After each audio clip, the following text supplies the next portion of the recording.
CTV News at 5 with Hudson Mack. Well, as we first told you last night, there's a tentative agreement to end the labor dispute of BC Transit, and some observers describe it as a clear victory for the union. The two sides have reached a deal after months of negotiations and ongoing job action on the buses. The deal came late yesterday after Transit agreed to change its position on a key issue. The new vicinity buses were supposed to be introduced in the Victoria Transit system soon and would be operated by drivers who were paid less. Once the company agreed to move the trial of that bus outside of Victoria, the two sides quickly had a deal.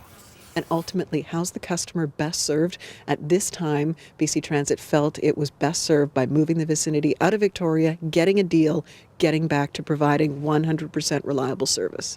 You know, I mean, we were obviously quite happy with the response we got from the public. The message we really did try and put out there is that we really do not want to shut down the system. Our issue is with BC Transit, and we've always tried to keep it there. And I know that our members, and I'm sure the public, are very happy that we were able to get to a tentative agreement without shutting down the system. In terms of the monetary package, the new agreement gives union members a 2% raise each year for 2 years. Before the deal, the union was planning a full-scale one-day strike that was set for next Tuesday, but that's been called off. That day will be spent on a ratification vote instead.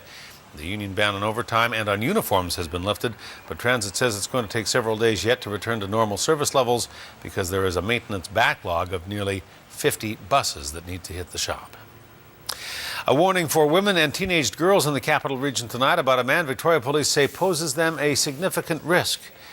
Vic PD says 40-year-old Michael Carpenter was recently paroled from an 8-year sentence after being convicted of sexual assault with a weapon, unlawful confinement, and uttering threats.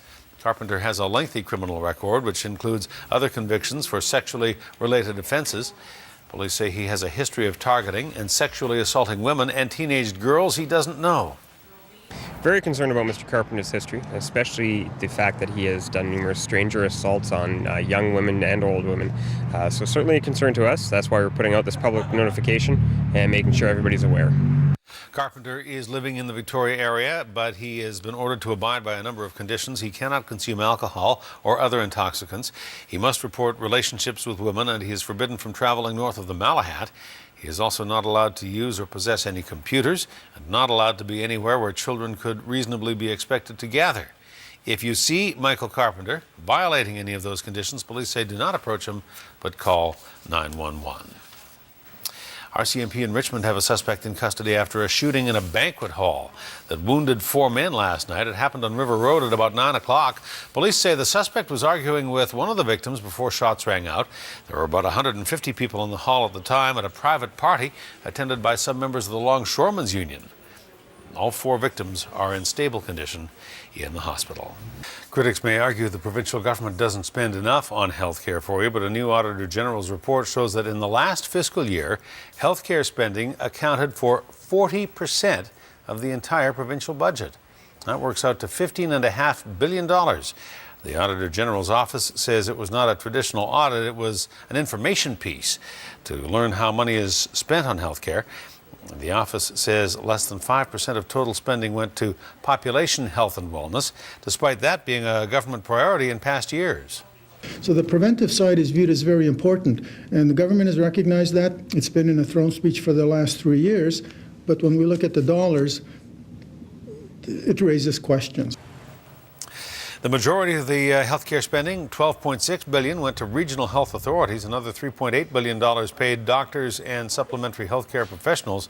It's the first time in this province that this type of report has been released. In world news tonight, the operation to free dozens of hostages in Algeria has come to a bloody end. Algerian forces moved in and killed dozens of people, including some of the hostages themselves. It all played out at an internationally run gas field in eastern Algeria. Reports say 8 militants were killed when the Algerian army strafed the complex from helicopters. Earlier reports had said at least 20 foreigners had managed to escape before the airstrike. There was 1 Canadian working at the complex, believed to be safe, not among the hostages. An Islamist group behind the hostage-taking said it was retaliation against France's military operation in neighboring Mali. Canada is supporting that French-led campaign in Mali, but we have promised no combat contribution, only a Canadian transport plane to bring equipment to Mali, and only for 1 week. But France has already asked us to extend that. There's been no response from the Prime Minister's office. Canada has offered to help with diplomacy and humanitarian assistance. Well, if you already own an electric car or are thinking of getting one, you'll get a charge out of this. The province is going to spend $1.3 million to set up fast charging stations in a dozen communities across the province, including here on Vancouver Island. The fast charge stations can give a car an 80% charge in 30 minutes or less. Now, that's a vast improvement over the 8 hours it takes with other types of charging stations. Vancouver, Surrey, Whistler, Nanaimo, and Saanich are just a few of the communities where those fast charge stations will be set up. The province says providing electric vehicle owners with more charging options will make the electric cars even more attractive. We know British Columbians love to protect the environment. We have the highest uptake of hybrid vehicles across Canada, and our clean energy vehicle program is enjoying similar success. The stations will cost about $5 a charge. Once they're installed, they will complete BC's portion of the West Coast Green Highway, which is an agreement signed with California, Oregon, and Washington to make sure that electrical vehicle charging is available up and down the West Coast. Well, the SPCA, as we told you, seized 44 dogs from a man in central Saanich last week. Dozens of them are now ready and in need of new homes. The owner has signed over custody of 36 of the miniature poodle Bichon Frise crosses. When the SPCA and the RCMP seized the dogs, many of them had matted fur and some were covered in feces. Others were pregnant. The owner initially told CTV News he was not going to surrender his animals. Despite signing over some to the SPCA, he is still applying to keep 8. The dogs have been bathed and groomed and treated for medical issues. Some are little puppies. If you're interested in adopting one, visit the Victoria SPCA branch or go to its website. RCMP and Port Alberni have a warning tonight of a door-to-door scam that preys on your sympathies. Police have received a number of calls about a woman who's going knocking on doors on Ian Avenue. She says she is collecting donations for a child relative fighting cancer, but has no identification nor proof that the child exists. Within a few days, more calls have come in from people on 14th Avenue. This time the woman was working with a man, knocking on doors and telling the same story. The individual appears to be targeting residences where they're occupied by seniors, and so therefore they're even a more vulnerable population, and for that reason we felt it was prudent to put a message out and just caution individuals to make sure that they're checking the identification and the legitimacy of the solicitors. The Canadian Cancer Society reminds you there are no door-to-door fundraising campaigns registered in Port Alberni, and all of its members carry proper identification. Police say do not give money in these situations. If you have any suspicions about this or any potential scam, give police a call. The Comox Lake Reservoir is low, at a near record low. It's the main water source for the Comox Valley, but it is at its 5th lowest level at this time of year in 50 years.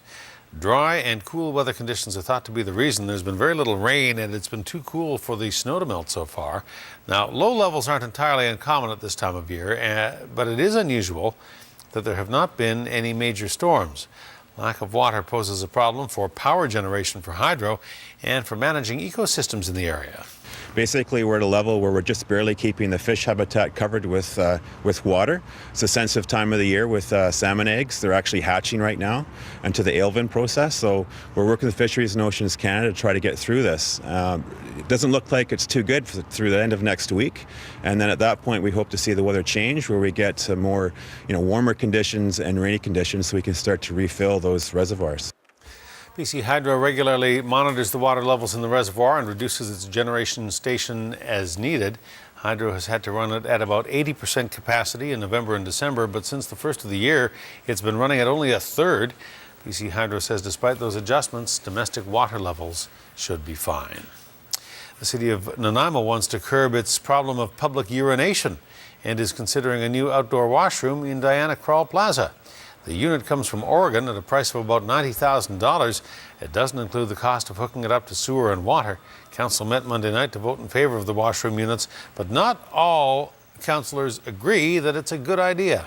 I mean, the fact is, I think we need more than one of these units in downtown, and there's got to be a better way than $100,000.